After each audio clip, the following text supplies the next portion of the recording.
El juego de la vida y cómo jugarlo. Capítulo 5. La ley del karma y la ley del perdón. El hombre no recibe más de lo que dé. El juego de la vida es un juego parecido al lanzamiento de un boomerang. Aquello mismo que un hombre piensa, sus acciones y sus palabras, termina por manifestarse, tarde o temprano, con una precisión que es realmente asombrosa. Aquí nos encontramos con la ley universal del karma, que significa en sánscrito retorno. Todo aquello que un hombre siembra, eso mismo cosechará. Una de mis amigas me contó la historia siguiente, que ilustra perfectamente esta ley. Una de mis tías me ayudó sin darse cuenta de lo que hacía a liberarme de mi karma personal. Aquello mismo que yo decía, otro me lo repetía.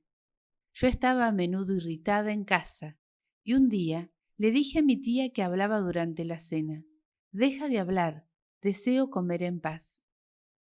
Al día siguiente desayunaba con una señora a la que quería causar una buena impresión. Yo hablaba con animación hasta que ella me dijo: «Deja ya de hablar, deseo comer en paz».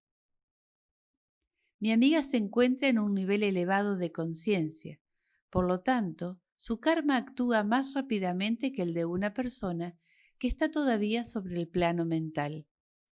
Cuanto más sabemos, más son las responsabilidades que nos vemos obligados a asumir. Aquel que conoce la ley espiritual y no la practica, sufre mucho las consecuencias. El temor al Señor, la ley, es el comienzo de la sabiduría. Si comprendemos que la palabra del Señor significa ley, muchos pasajes de la Biblia se volverán más claros. La venganza es mía, para mí la retribución, dijo el Señor. Esta es la ley que venga, no Dios. Dios ve al hombre perfecto, creado a su propia imagen y dotado de los poderes de la dominación. Ahí está, pues, la idea perfecta del hombre, tal como se halla registrada en el entendimiento divino, esperando que el hombre la reconozca, pues Sol no puede ser más que aquello que quiere ser y no puede alcanzar lo que quiere alcanzar. Observamos nuestro éxito o nuestro fracaso, nuestra alegría o nuestra tristeza, antes de que éstas surjan de las escenas que están en nuestra imaginación. Hemos observado este hecho en la madre, que imagina la enfermedad de su hijo, o la mujer que quiere el éxito de su marido. Jesucristo dijo: «Conoceréis la verdad, y la verdad os hará libres». Así que constatamos que la libertad, que nos libera de condiciones desgraciadas, procede del conocimiento, el conocimiento de la ley espiritual.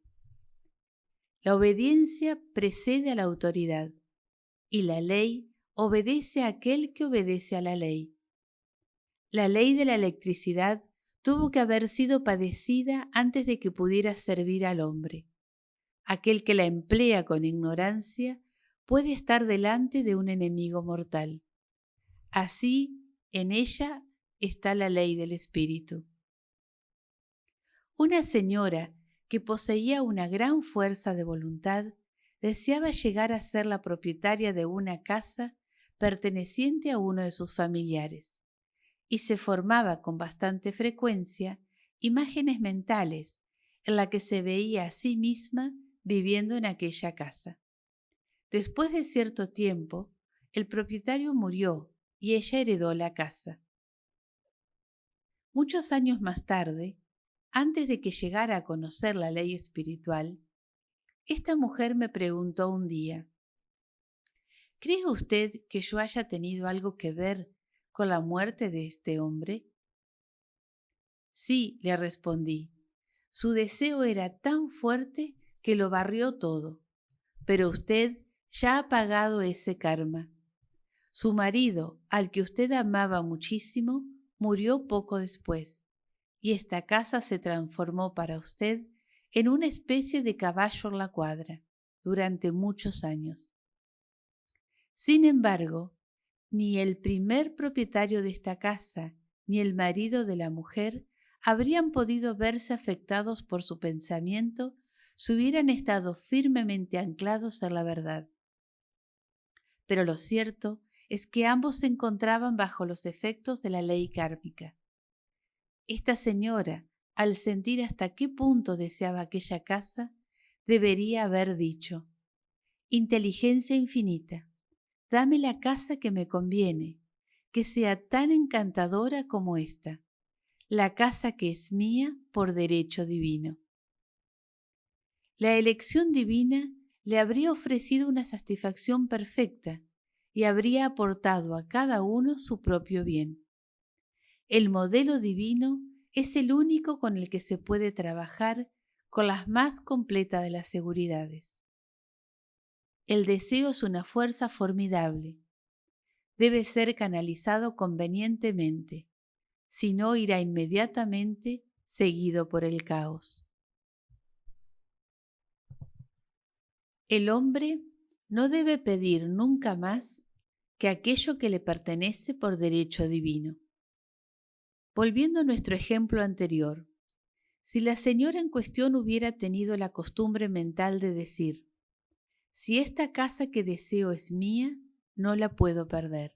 Si no me pertenece, dame, Señor, su equivalente. El propietario quizás habría encontrado una solución armoniosa si eso hubiera estado en la elección divina. O bien, otra casa habría sustituido a la primera. Todo aquello cuya manifestación se ve forzada por la voluntad personal será siempre una mala adquisición. Por lo tanto, siempre conducirá al fracaso. El hombre ha recibido esta afirmación: que se haga mi voluntad y no la tuya. Y cosa bien curiosa, el hombre siempre obtiene aquello que desea cuando renuncia a su voluntad personal, permitiendo así que la inteligencia infinita pueda actuar a través de él.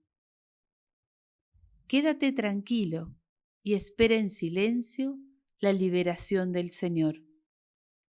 En otra ocasión, una señora vino a verme presa de una gran angustia. Se sentía realmente muy angustiada después de saber que su hija había decidido hacer un viaje que a ella le parecía muy arriesgado. Según me dijo, había utilizado todos los argumentos posibles enumerando los peligros que asumía al emprender este viaje, pero su hija no la quiso escuchar y decidió partir. Le dije a esta madre: usted impone su voluntad personal a su hija y no tiene el derecho. Además, su miedo no hace sino atraer este viaje, pues el hombre atrae a sí mismo aquello que teme. Y añadí: relájese, retire su influencia mental, remítala a las manos de Dios y sírvase de esta afirmación: dejo esta situación en manos del amor infinito y sagrado. Si este viaje está previsto en el plan divino, yo lo bendigo y no me resisto más. Pero si no está divinamente determinado, doy gracias porque no se produzca. 1 o 2 días más tarde, su hija le anunció: madre, renuncio a mi viaje, y la situación se retornó a su posición original. Aprender a mantener la calma es algo que parece difícil al hombre. Volveré a tratar más detalladamente esta ley en el capítulo dedicado a la no resistencia. Daré ahora otro ejemplo de la manera en que cosechamos aquello mismo que sembramos. Una persona me dijo que le habían dado en el banco un billete falso. Se sentía bastante molesta por ello. El banco jamás reconocerá su error, se lamentaba. Yo le respondí: analicemos la situación y busquemos el motivo que atrajo ese billete hacia usted. Ella reflexionó un momento y dijo: ya sé, envió una moneda falsa a un amigo para gastarle una broma. Así pues, la ley le ha enviado a ella el billete falso, pues la ley no comprende las bromas. Yo le dije entonces: debemos apelar a la ley del perdón y neutralizar esta situación. El cristianismo se fundamenta sobre la ley del perdón, y Cristo nos ha redimido de la maldición de la ley kármica. Cristo, en cada hombre, es su propio Redentor y su propio Salvador en toda condición discordante. Así pues, le dije: Espíritu infinito, nosotros hacemos una llamada a la ley del perdón y te damos gracias por aquella que está bajo la protección de la gracia y no bajo el peso de la ley, y que no puede perder este dinero que le pertenece por derecho divino. Y ahora añadí después: vaya al banco y diga, sin miedo alguno, que el billete que ellos le dieron por error era falso. La mujer obedeció y ante su enorme sorpresa, el personal del banco le pidió disculpas y le cambiaron su billete con mucha cortesía. Así pues, el conocimiento de la ley da al hombre el poder de deshacer sus errores. El hombre no puede forzar el ambiente exterior para que sea lo que ni siquiera es él mismo. Si desea riquezas, debe estar lleno de riquezas en su conciencia. Un día, una señora vino a solicitarme un tratamiento para la prosperidad. Ella se interesaba bien poco por su interior, que estaba en el más completo desorden. Yo le dije: si usted quiere ser rica, es necesario que antes se ordene a sí misma. Todos aquellos que poseen grandes fortunas son ordenados, y el orden es la primera ley del cielo. Después añadí: mientras que el orden no reine en usted, la riqueza huirá de usted.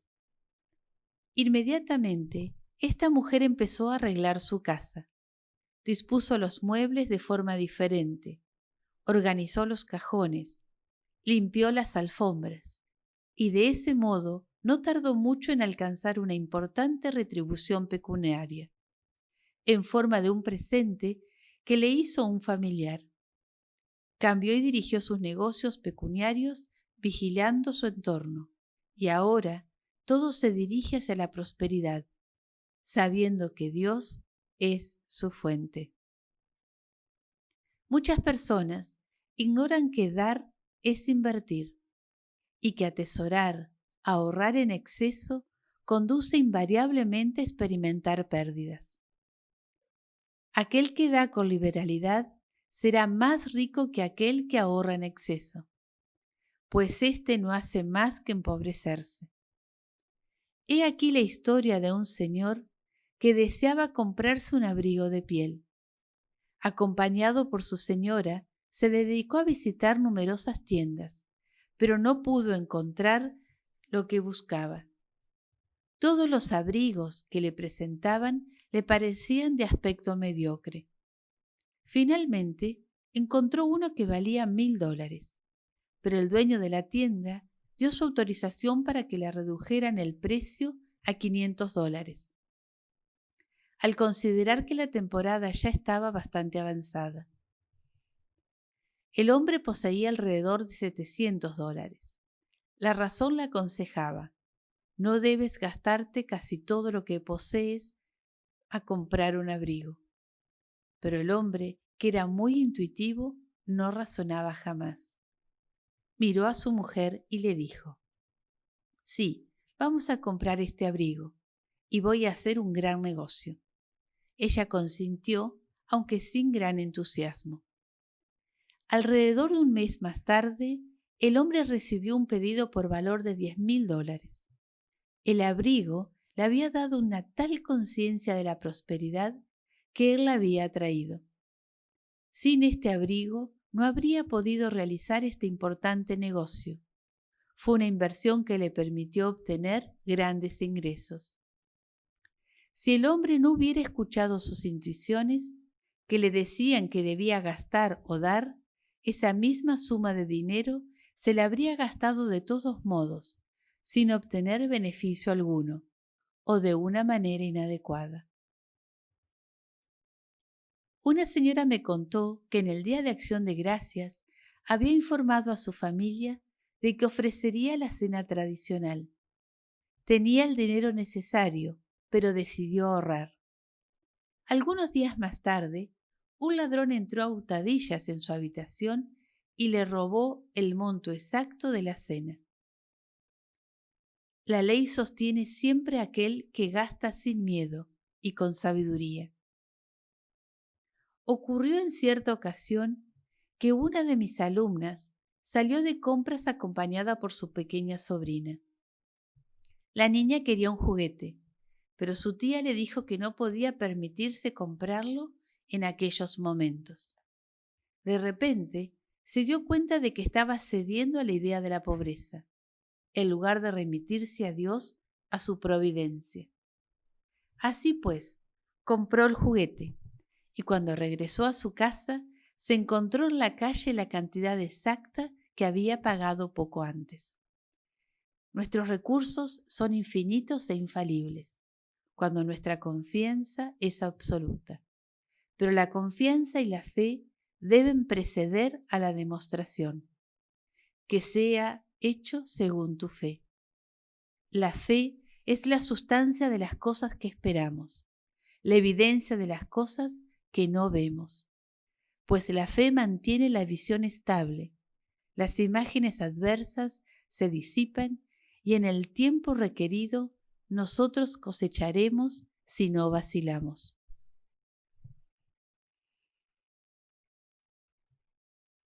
Jesucristo nos ofreció la buena nueva, el Evangelio, que enseña una ley más elevada que la ley del karma. Es la ley de la gracia o el perdón. Esta ley libera al hombre de la ley de la causa y el efecto, de la ley de las consecuencias, por la gracia y no por la ley. Se nos dice que cosecharemos lo que hayamos sembrado. Los dones de Dios se derraman sin parar sobre nosotros. Todo aquello que posee el reino está en él. Este estado de bendición continuo espera a aquel que ha logrado superar el entendimiento y el pensamiento mortales. Las tribulaciones existen en la comprensión mortal, pero Jesucristo dijo: «Ten valor, yo he vencido al mundo». El pensamiento carnal se corresponde con el pensamiento del pecado, de la enfermedad y de la muerte.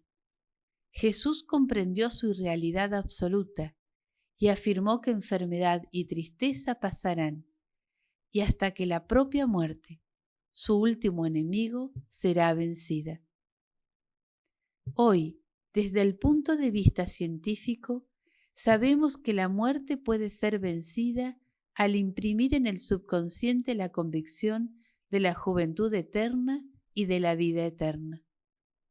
El subconsciente es la fuerza sin dirección, ejecuta sin discutir las órdenes que recibe.